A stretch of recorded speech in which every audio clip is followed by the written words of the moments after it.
আজকে রিপোর্ট হয়েছে যে বাংলাদেশের সিংহপুরুষ শেখুল হাদিস ইবনে শেখুল হাদিস আল্লামা মামুনুল হক হাফিজাহুল্লাহর জামিন কাটা গিয়ে তার বিরুদ্ধে গ্রেফতারি পরোয়ানা জারি হয়েছে। অনেকে হয়তো এখনো জানেন না। আজকে হাজিরা ছিল নারায়ণগঞ্জ কোর্টে, যেহেতু শারীরিকভাবে অসুস্থ। আপনারা যারা মামলা টামলা আছে বা কাউকে খেতে দেখেছেন জানার কথা যে অনেক মামলা থাকলে আসলে সবসময় শরীরে এটা কুলানো সম্ভব না।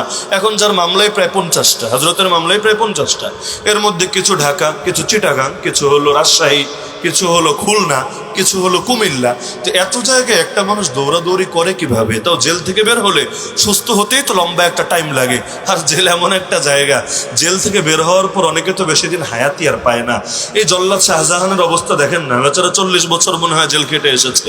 বের হওয়ার পর একজন তারে জিজ্ঞাসা করেছে যে আপনার এখন বাইরে কেমন লাগছে? সে বলছে একেবারেই ভালো না, যখন জেলে ছিলাম তখনই ভালো ছিলাম।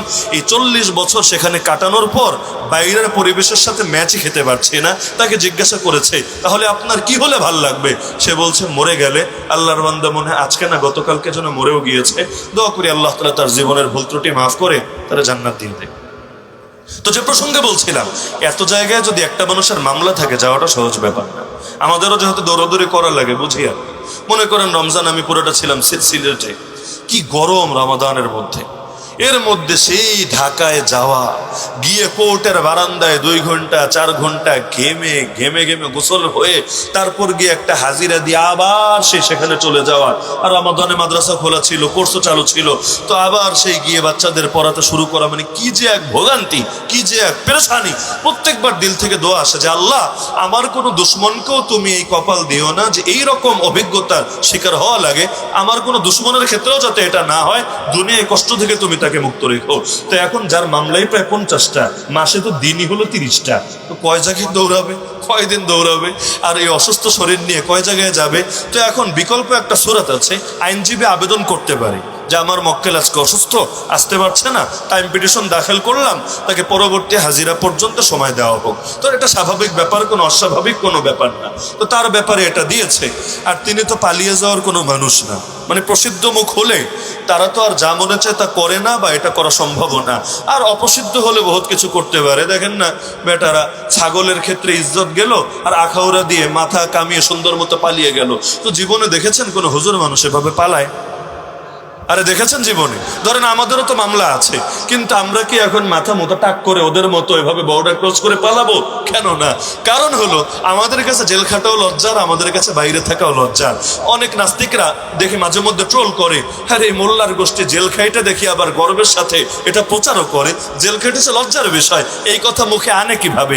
কারণ জেল নিয়ে তো আমরা এটা লজ্জার সাথে বলি না, গর্বের সাথে বলি। গর্বের সাথে বলি কারণ আল্লাহ নবীর এই সুন্নাতের উপর আমলের তৌফিক দিয়েছে।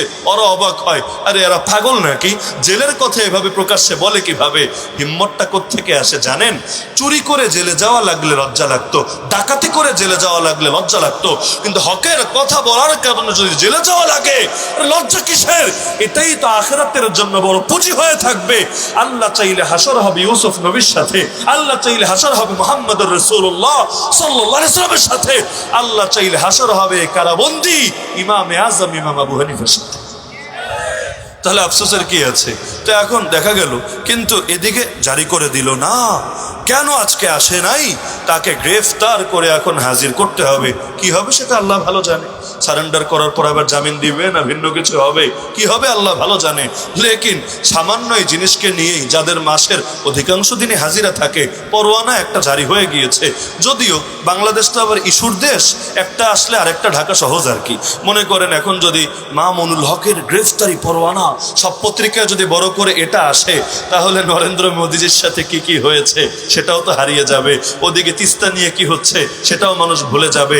আবার রাসেলস ভাইপার একটা আছে না, এটাও মানুষ টোটাল হারিয়ে যাবে। আর যত দুর্নীতিবাজের দুর্নীতি ধরা খেয়েছে সব কিছু মানুষ বেমালুম ভুলে যাবে। সবাই ব্যস্ত থাকবে এটা নিয়ে। তো বাস্তবতাকে আল্লাহ ভালো জানে। লেকিন এইরকম গ্রেফতারির পরোয়ানা দিয়ে দিয়ে আল্লাহর নবীর ওয়ারিসদের জবান বন্ধ করা যাবে? এটা সম্ভব? কোশ্চিনকালেও সম্ভব না। সুতরাং আজকে আমার পুরো কথার মূল কথাই হলো এটা, যে এলেমকে যদি আমলে বাস্তবায়ন না করা যায়, আমলে পরিণত না করা যায়, এলেম সার্থক হয় না। আর এলেমকে আমলে পরিণত করা সম্ভবই না ইসলামকে বিজয়ী করা ছাড়া। আর ইসলাম যদি বিজয়ী না হয়, আসমান থেকেও বরকত আসে না, জমিন থেকেও বরকত আসে না। পয়সা পাতে তখন যতই থাকুক, দেশের মানুষ, দুনিয়ার মানুষ ভালো থাকতে পারে না। তো যদি ভালো থাকতে চান, চান না? কে চান না আপনারা? কথা আমার এখানেই শেষ। যদি ভালো থাকতে চান, শুধু আখিরাতে না, আখিরাতে তো আছেই, দুনিয়াতেও। কারণ আল্লাহ দোয়া শিখিয়েছেন, রব্বানা আতিনা ফিদ দুনিয়া হাসানা ওয়া ফিল আখিরাতি হাসানা ওয়া কিনা আযাবান নার। আখিরাতের কথা পরে, দুনিয়ার কথা কিন্তু আগে। হে আমাদের রব, দুনিয়াতেও কল্যাণ দেন, আখিরাতেও কল্যাণ দিয়েন, আর জাহান্নামের আযাব থেকে আমাদেরকে রক্ষা করেন। তাহলে দুরশিরিক জাহেলিয়াতের দ্বারা কল্যাণ আসবে না। সুতরাং অতীতে যা হয়েছে সেটা অতীত, আল্লাহর কাছে ক্ষমা চাই। প্রত্যেকেই মজলিস থেকে, মাহফিল থেকে প্রত্যেকে নিয়ত করে যান যে আমরা আল্লাহর জমিনে আল্লাহর দিন কায়েম করে ছাড়বই ইনশাআল্লাহ। যতদিন হায়াত আছে, হ্যাঁ সফলতা আমার হাতে না, তো যতদিন হায়াত আছে আমি চেষ্টা করতে এক বিন্দু কম করব না। পারবেন তো ইনশাআল্লাহ? পারবেন তো ইনশাআল্লাহ? তো বাংলাদেশে সবচাইতে এখন বেশি জরুরি হলো জনমত গঠন করা। কিসের ব্যাপারে? ইসলামের ব্যাপারে। বলবেন হ্যাঁ ইসলামের ব্যাপারে জনমত গঠন করা লাগবে। হ্যাঁ লাগবে রে ভাই, কারণ ইসলামের কথা বললে মুসলমানই তেরে আসে, হিন্দু না, খ্রিস্টান না, বৌদ্ধ না। বাংলাদেশে ইসলামের কথা বললে মুসলমানই তেরে আসে। তো মুসলমান যদি ইসলামের কথা বললে তেরে আসে, তাহলে ইসলাম জিন্দা করবেন কিভাবে? তো এখানে যারা আছেন প্রত্যেককে আমি হাতে পায়ে ধরে অনুরোধ করি, মুরব্বী হন, জোয়ান হন, কিশোর হন, মাদ্রাসার হন, জেনারেল ব্যাকগ্রাউন্ডের হন, শিক্ষিত হন, অশিক্ষিত হন, গ্রামের হন, শহরের হন, হাত পা ধরে আমি অনুরোধ করি, যতদিন বেঁচে থাকবেন ইসলাম যে বিজয়ী হওয়া দরকার, এবং ইসলাম বিজয়ী হলেই যে রহমত, বরকত, নুসরত সব আসবে, এটা নিজেও দিলে ধারণ করবেন এবং মানুষকে দুয়ারে দুয়ারে গিয়ে বুঝাবেন। পারবেন তো ইনশাআল্লাহ?